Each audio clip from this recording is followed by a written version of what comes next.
नमस्कार। India debate में आप सबका स्वागत है। मैं हूं आशुतोष पाठक। मित्रों, मैं चाहता नहीं हूं इस तरह की जो मड बात उसको कहते हैं, मड बात में या दलदल में उतरना मैं नहीं चाहता हूं और इस तरह के आरोप प्रत्यारोप में मैं खुद को इन्वॉल्व करना भी नहीं चाहता। लेकिन दिक्कत यह है कि जिस विषय पर मैं आज आपसे चर्चा करने वाला हूं, उस विषय को उन लोगों ने मजबूर कर दिया है।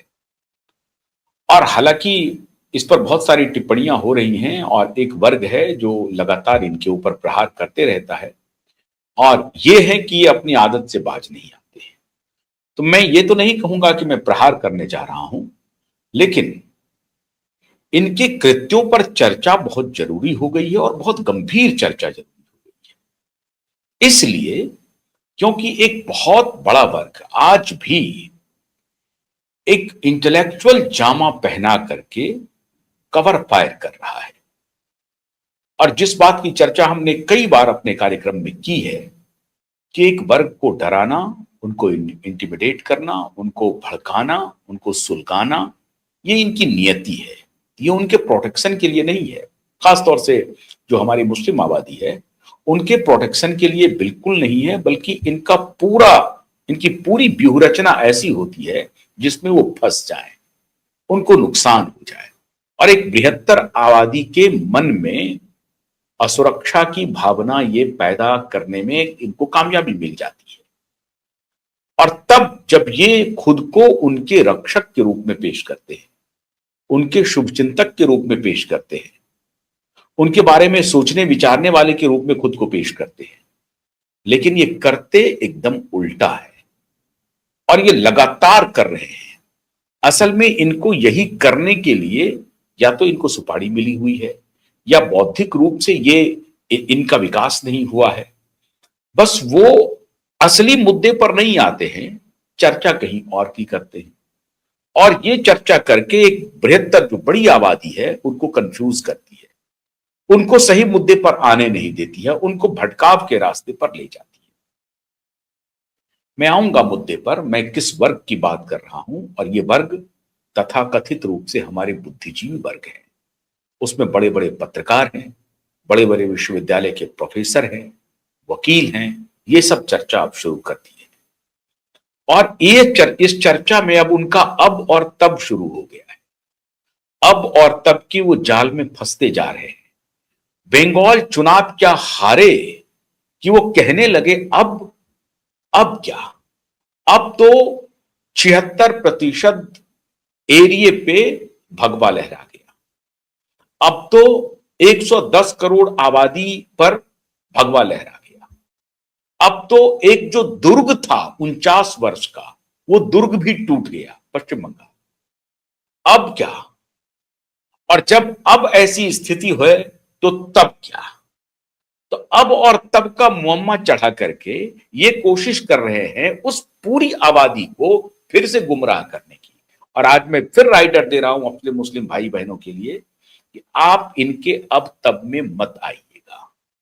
ये अलग अलग तरीके से नैरेटिव लाएंगे, इसमें कोई शक नहीं है कि जो जो पक्ष विजयी होकर के आ रहा है उसमें कुछ ना कुछ कमियां होंगी, लेकिन उस छोटी कमी को बड़ी कमी दिखा करके इस तरह से प्रस्तुतिकरण इनका हो रहा है कि वही कमी इनकी असली पहचान है और यही करने में इनकी कामयाबी मिलती रही है। लेकिन ये अपनी कमजोरी पर चर्चा नहीं करना चाहते। मैं इशारा कर रहा हूं, कुछ पत्रकार आजकल अब अपोजिशन के नेताओं से मिल रहे हैं और कुछ वकील आजकल पत्रकार बन रहे हैं और वकील पत्रकार की भेष में आकर के बुद्धिजीवियों से अपने पीयर ग्रुप में, उन्हीं पीयर ग्रुप में, उसी इकोसिस्टम के बाहर के लोगों को अपने मंच पर ला करके चर्चा करें तो इनकी पोल खुल जाएगी।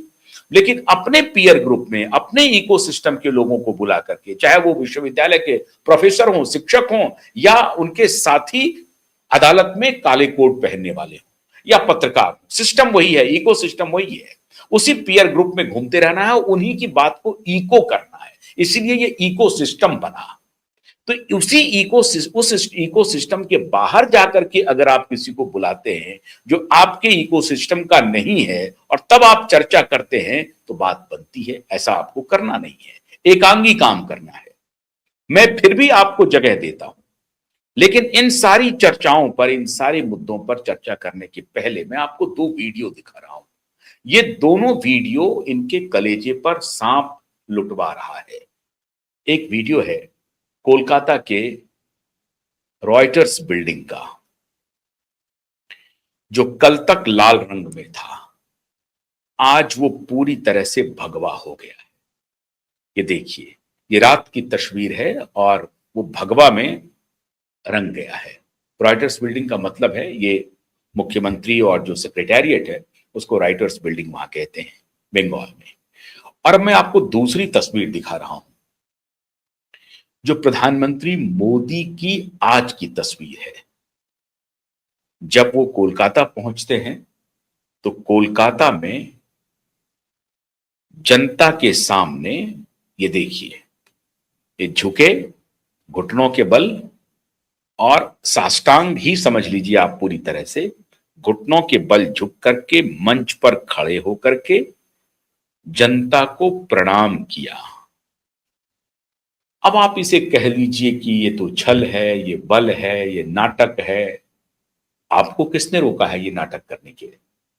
आपको किसने रोका है छल बल करने के? आप आपकी तो भाषा कुछ और थी कि 4 मई होने दो, हम तुम्हें बता देंगे।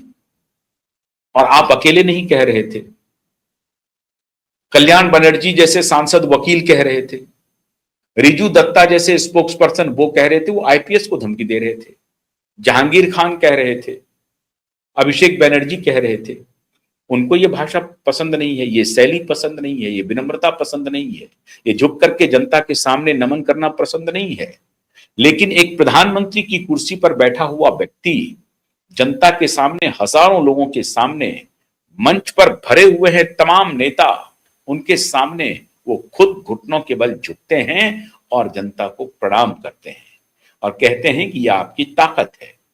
लेकिन इन सब तस्वीरों से बहुत दूर एक चर्चा चल रही है, अब क्या और तब क्या। एक पत्रकार पहुंच गए, एक पुराने, अब पूर्व राज्यसभा सांसद हैं, आजकल वो हैं कि नहीं है पता नहीं, आरजेडी के राज्यसभा सांसद हैं, उनके पास पहुंच गए वो, और यही अब तब का जुमला शुरू कर दिया। और फिर वो लच्छेदार भाषा में ये बोलना शुरू कर दिया। और उन्होंने जो तर्क दिया कि मैंने तो ऐसा कभी नहीं सुना था कि हिंदू ईवीएम खुलेगा और मुस्लिम ईवीएम खुलेगा। अभी मुसलमानों का ईवीएम खुला है और अभी जब हिंदुओं का ईवीएम खुलेगा तब हम आगे निकल जाएंगे। ऐसी भाषा तो कभी हमने सुनी नहीं थी।